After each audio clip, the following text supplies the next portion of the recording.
आज बात करेंगे पाकिस्तान में सबमरीन्स और एयरफोर्स का जो अपग्रेडेशन है वो भारत के लिए एक चुनौती पैदा कर रहा है।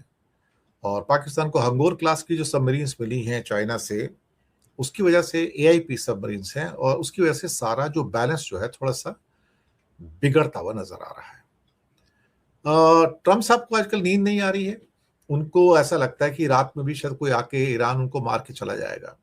और वो बड़े गुस्से में भी हैं कि उनको लगता है कि इस बार शायद किसी का निशाना ना चूके और ईरान उनको मारने की कोशिश करेगा। चलिए इसके ऊपर बात करेंगे, नींद क्यों नहीं आती है उनको साहब।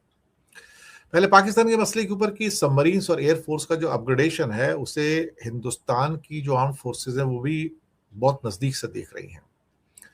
चाइना जिस तेजी के साथ, देखिए, एक चीज मैं मान के चलता हूं कि चाइना ड्रैगन है, इंडिया एलिफेंट है, सब कोई मानता है। स्पीड में बहुत फर्क है। वो जिस स्पीड से काम करता है ना, वो स्पीड दुनिया में किसी भी कंट्री को फ्लमॉक्स कर सकती है, हैरान कर सकती है, परेशान कर सकती है। क्योंकि इस स्पीड के साथ तो साहब ना चाइना काम करता है, ना जापान काम करता है, ना यूरोप काम करता है, ना अमेरिका, और इंडिया की तो छोड़ ही दो।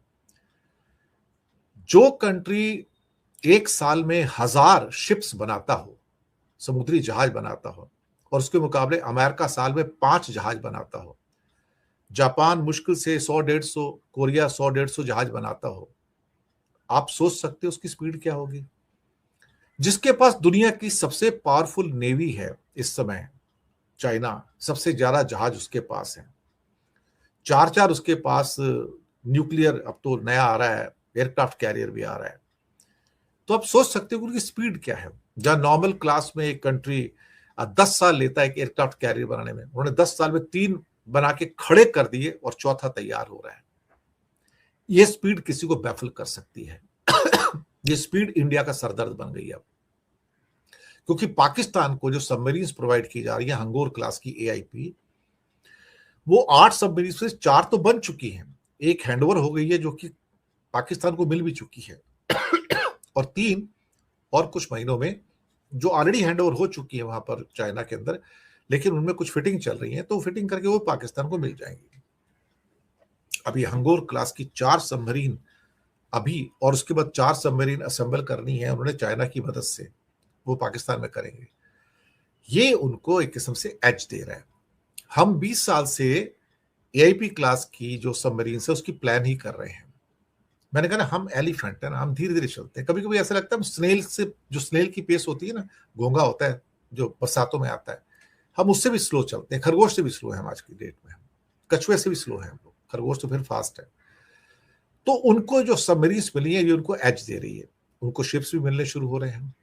साथ में उनका एयर फोर्स का जो अपग्रेडेशन है ना, वो इंडिया को ज्यादा परेशान करने वाला है। क्योंकि मैंने एक रिपोर्ट किया था कि पाकिस्तान के बहुत सारे पायलट्स जो हैं इस समय चाइना के अंदर J-35 की ट्रेनिंग ले रहे हैं। वो सिमुलेटर के अंदर उनको दिखाया गया, सैटेलाइट की पिक्चर्स क्लियर कट कंफर्मेशन के साथ आती हैं कि उनके पायलट्स बड़े लेवल पर वहां पर ट्रेनिंग ले रहे हैं।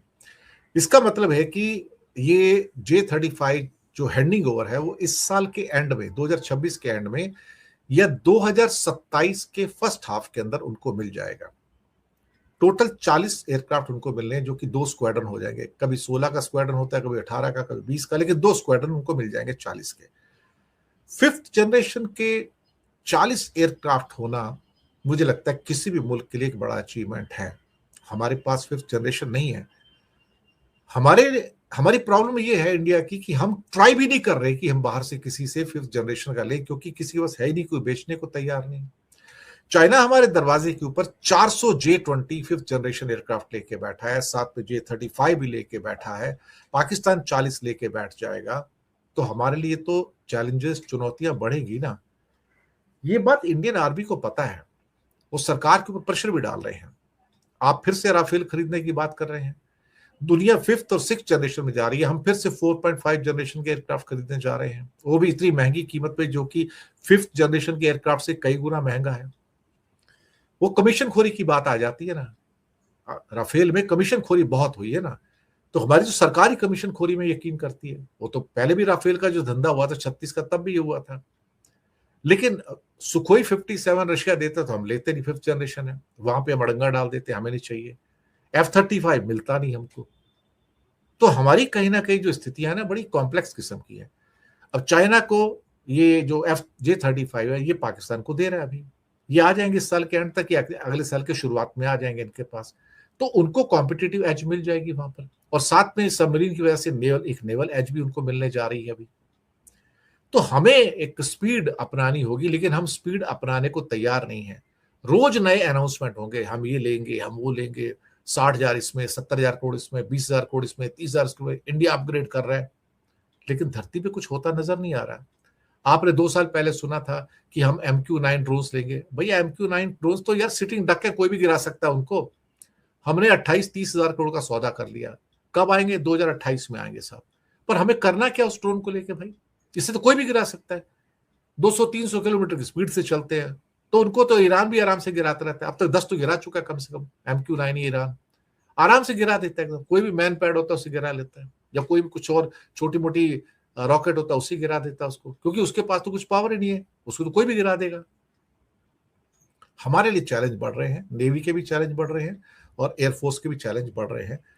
बाकी ठीक है, लेकिन इंडिया को अपग्रेड करना पड़ेगा और बहुत तेजी से करना पड़ेगा। अब इस स्पीड से चलोगे, एमका आपका जो है 5th जनरेशन एयरक्राफ्ट, वो तो 10 साल तक बनता नहीं। आपको तो तेजस ही नहीं बना, तो वो क्या बनेगा? इंजन आपके पास है नहीं, जी आपको देता नहीं इंजन। अब तक टोटल 6 इंजन दिए हैं, तो आप क्या करोगे? तो Tejas has become a dead project total मिला के। जबकि पाकिस्तान के पास GF-17 भी है, J-10 भी है, और अब साथ में J-35 आएगा, तो नेचुरली उनको लीड तो मिलेगा ना, कम से कम अगले 10 साल की लीड तो होगी उनके पास। ट्रम्प साहब को आजकल रात को नींद नहीं आती है साहब। जब से किल ट्रम्प की बात निकली है ना मशहद से, कि तुमने हमारे हेड ऑफ स्टेट को मारा, हम तुम्हें मारेंगे। अब यहां से 2 इशू निकल के आते हैं। मतलब तुम बहादुरों को उठा के लेके जाओ तो ठीक है, मतलब तुम आतंकवादी नहीं हो, तुम टेररिस्ट नहीं हो, तुम्हारे पास राइट है कि तुम दूसरे कंट्री का प्रेसिडेंट जो है वेनेजुएला से किडनैप करके ले जाओ, वो ठीक है। तो दुनिया कहेगी नहीं नहीं तुम ठीक कर रहे हो।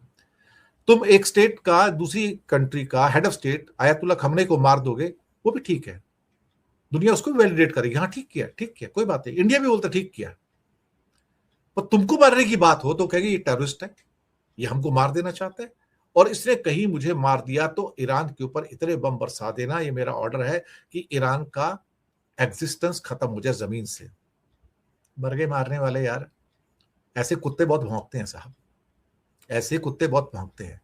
और अमेरिका के कॉन्स्टिट्यूशन में ऐसा कोई प्रोविजन नहीं है कि अगर कोई प्रेसिडेंट को मार देगा तो आप दूसरे कंट्री में हमला करके उसको इरेज कर दोगे। हुक्म वर्किंग प्रेसिडेंट का चलता है, मरे हुए प्रेसिडेंट का नहीं चलता, और मरे हुए प्रेसिडेंट के ऑर्डर नहीं माने जाते। ऐसा अमेरिका के कॉन्स्टिट्यूशन में लिखा हुआ है। किसी देश का कोई मरा हुआ प्रेसिडेंट हो या प्राइम मिनिस्टर हो, उसका ऑर्डर चलता है क्या? नहीं, जो काम कर रहा है उसका चलता है। तो ट्रम्प साहब, अब आपकी जान के ऊपर क्या कहते हैं कि मार लग गई है, अब आपको तकलीफ हो रही है ना। यानी तुम मारो किसी के हेड ऑफ स्टेट को तो ठीक, तुम किडनैपिंग करो तो ठीक, तुम्हें कोई मार दे तो गलत। जैसी करनी वैसी भरनी, तो फेस करो भी। भट्टू ने कहा था कि हम घास खाएंगे लेकिन एटॉमिक बम बना कर रहेंगे, और फिर बना दिया। इंडिया बार बार ये ताना देता है, इंडियन मीडिया, गोदी मीडिया ये ताने देते हैं कि पाकिस्तान भिखारी है, कटोरा लेकर घूमता है दुनिया में। लेकिन आज जो रिपोर्ट सामने आई है उसमें इंडिया दुनिया में सबसे ज़्यादा कर्ज़ा लेने वाला मुल्क बन गया है।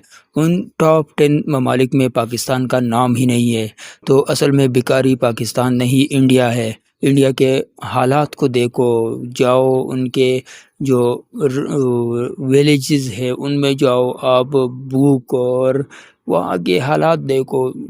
इसलिए तो फ़ौरन जो लोग हैं बाहर ममालिक के, जो टेररिज्म है वो इंडिया से नफ़रत करने लगे हैं। इंडिया का अपना कोई औकात नहीं है। बस नरेंद्र मोदी के सूट बूट को देखकर फिर ये अंदाज़ा लगाना कि इंडिया ने बहुत तरक्की की है, ये सब बकवास है। इंडिया में कोई तरक्की याफ्ता कोई ऐसा तरक्की नहीं है। बस उसने एक स्पेस मिशन लॉन्च किया है और इसके अलावा उनके पास मिसाइल सिस्टम होंगे, डिफेंस होंगे, उनके बाहर से ख़रीदे हुए जहाज़ होंगे और यही चीज़ें जो हमें बार बार दिखाकर ये दिखाने की कोशिश कर रहे हैं कि इंडिया बहुत डेवलप कंट्री है। इंडिया डेवलप कंट्री नहीं है, ना इंडिया की इकोनॉमी जो है वो बग़ैर कर्ज़े लेकर चल रही है। इंडिया दुनिया में या जो एशियन ममालिक है, एशियन ममालिक में इंडिया सबसे ज़्यादा कर्ज़े लेने वाला मुल्क बन गया है। तो ये कहना कि इंडिया बहुत बड़ा कंट्री बन गया है, बहुत ताकतवर मुल्क है और पाकिस्तान के पास कुछ नहीं है, तो ये सरासर गलत बात है। पाकिस्तान ने अपने दिफा के लिए कोई कंप्रोमाइज़ नहीं किया, कोई समझौता नहीं किया। पाकिस्तान की दुश्मनी इंडिया से नहीं, इसके अलावा भी बहुत से ममालिक है। इज़राइल है जो हम सबसे बड़ा दुश्मन इंडिया और इज़राइल दोनों को समझते हैं, तो इज़राइल के साथ भी बहुत बड़ी डेवलपमेंट है, बहुत बड़ी टेक्नोलॉजी है। उसी लिहाज से पाकिस्तान ने भी अपने आप को डेवलप किया है। अगर बीजेपी और आरएसएस ये समझते हैं कि पाकिस्तान बहुत कमज़ोर मुल्क है, पाकिस्तान से हम कश्मीर या गिलगित बल्तिस्तान लेंगे, ये ख्वाब है। ख्वाब देखने में कोई पाबंदी नहीं है, देखते रहे। हम दावा करते हैं कि पंजाब और जो तिब्बत है, कश्मीर है, जम्मू कश्मीर है, जितने भी एरियाज़ है वो हम वापस लेंगे। तो हम लेंगे, इसके लिए हम काम कर रहे हैं, एक दिन हम लेंगे। खालिस्तान बनेगा, इस खालिस्तान के सपोर्टर्स भी है पाकिस्तान और जो और भी बहुत से रियासतें हैं जो बनने के कगार पर है, वो पाकिस्तान सपोर्ट कर रहा है। आप भी कोशिश कर रहे हैं, हमें पता है कि पाकिस्तान के अंदर क्या चल रहा है, इसमें इंडिया का हाथ है, लेकिन पाकिस्तान भी कोशिश कर रहा है। पता चल जाएगा आगे कि क्या किसने किस पर गलबा हासिल किया।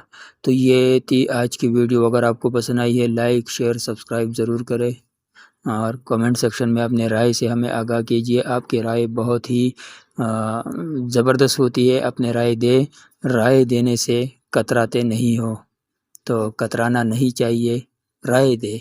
चैनल को सब्सक्राइब करें, दूसरों के साथ शेयर करें। शुक्रिया।